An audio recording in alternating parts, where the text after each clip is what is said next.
Mitski, the land is inhospitable, and so are we. Album review, let's chat about it. Hey friends, what's going on? John here from What's Spinning here tonight to chat about this latest album from Mitski, singer-songwriter, indie darling for the last few years or so, to say the very least. And, you know, I mean, at first I was very much on the Mitski train. Her debut album, Lush, I thought this was just really great, dramatic, well performed, just lush. No pun intended, actually all the pun intended, Baroque pop album. I thought that her vocals were really sweet, and while the album was a little straightforward, I did think that I had kind of come across a singer-songwriter that I could really get behind, even if over the next few years it took me a long while to get back on the Mitski train completely. Her follow-up album Retired from Sad, New Career in Business.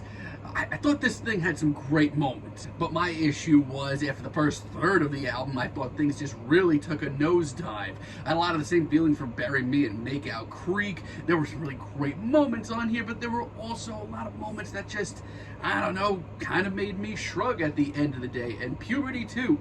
People freaking love this album, and it's got some great tracks on here. Some of the best Mitski tracks of all time, like Your Best American Girl. It's the hype is real, but there were also moments, especially in the second half, that just once again made me shrug. I thought that, you know, Mitski, you know, had a great knack for writing really catchy, just really sweet and very personal tunes, but as far as an album, it had been some time since I really got behind her again.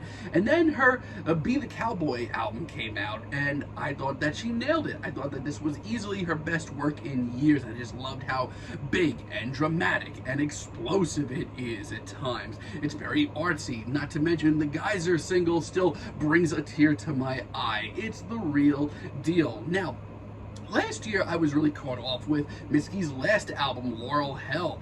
This was a sharp turn for Mitski and her style. This was basically a very 80s sounding synth pop and electro pop album, which a lot of people were not into. I saw a lot of negative reviews on this album, but I actually really loved what she was doing there. I commended her big vocals and her her way of just breaking out into this new sound and making it her own very quickly. A lot of the singles on this thing were pretty larger than life, which leads me to this new album, this is very much Mitski going back in the same direction, which from a distance, you know, I don't know, I don't want to say it didn't excite me, but I did hear the singles, and I thought that most of them were absolutely stunning, and you know what?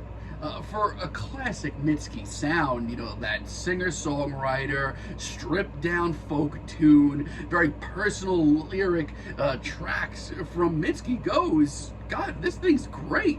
Bug Like an Angel starts this album off, and this is a hell of an intro. I love just how stripped down and folky this track is, and you know, this is genuinely a sound that I've always been very hit and miss on when it comes to Mitski's music.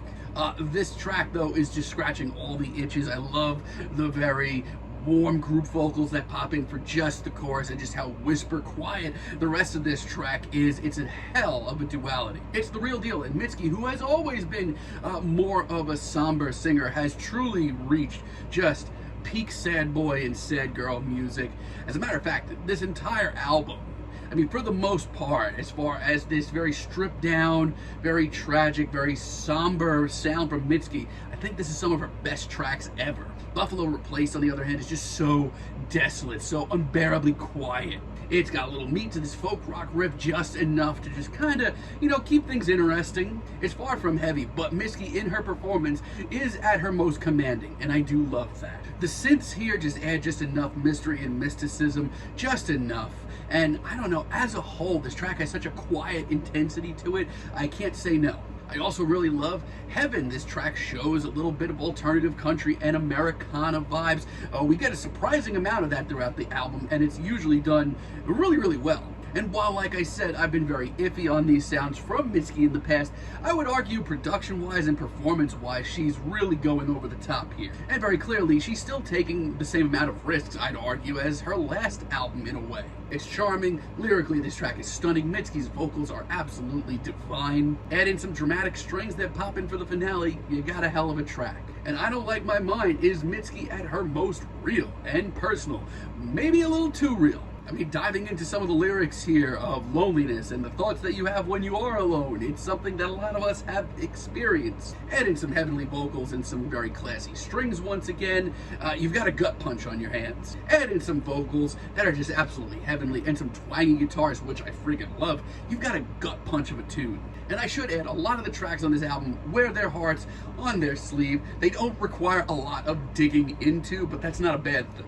And The Deal is one of the most gorgeous tracks here, albeit just as stripped down and just as somber. And Mitski's vocals amongst these very stark, usually very desolate backdrops, it's pretty intense. There's also a lot of very old school, maybe 70s singer-songwriter-isms throughout this album, but I think she does it really well. These tracks are, ones that you have to just put on and let them just completely build themselves around you, but the rewards are here. And I love the quiet strings on this track and just how genuinely intense the instrumental gets in the final moments. Now, there are a few tracks on here that I would argue are a little bit too one note, maybe a little bit too straightforward.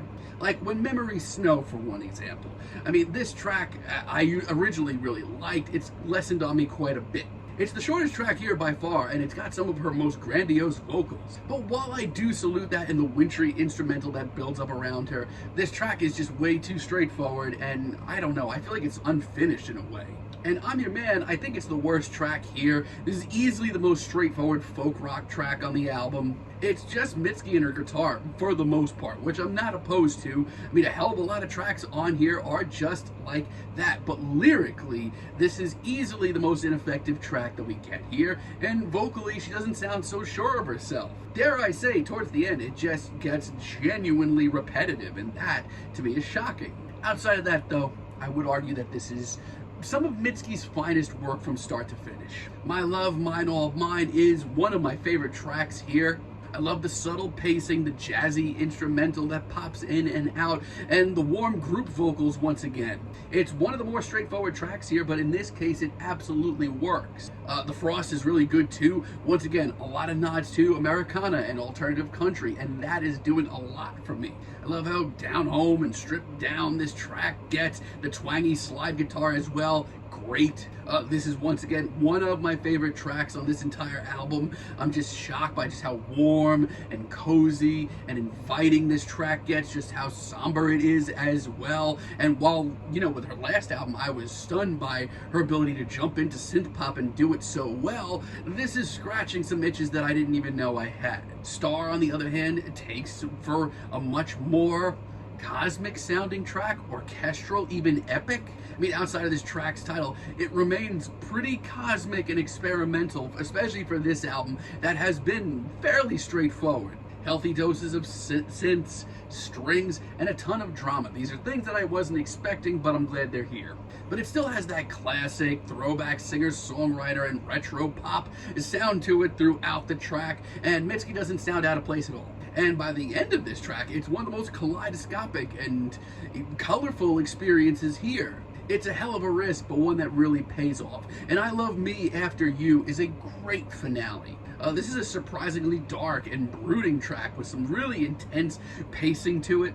It's only broken up really by Mitski's heavenly vocals and these incredibly personal lyrics. Yeah, I don't know where Mitski's gonna go next, but these are sounds on this album that I've always been so iffy on, but the production, the pacing, the nods to Americana and alternative country, her vocals and incredibly personal songwriting, I think this time is all touched up to a new level entirely. I think it's probably one of the best singer-songwriter albums you're going to hear this year, and while this, I think, is Mitski's saddest and most somber album to date, which is certainly saying some, I think it's her best, probably, batch of songs that she's ever put out. I'm very impressed by this. I'm feeling a very decent 8 by this album, but let me know what you all think down below. If you liked the video, be sure to give us a like, give us a subscribe, and let me know down below what you would like for me to chat about in the future. And until next time, have a great day, friends.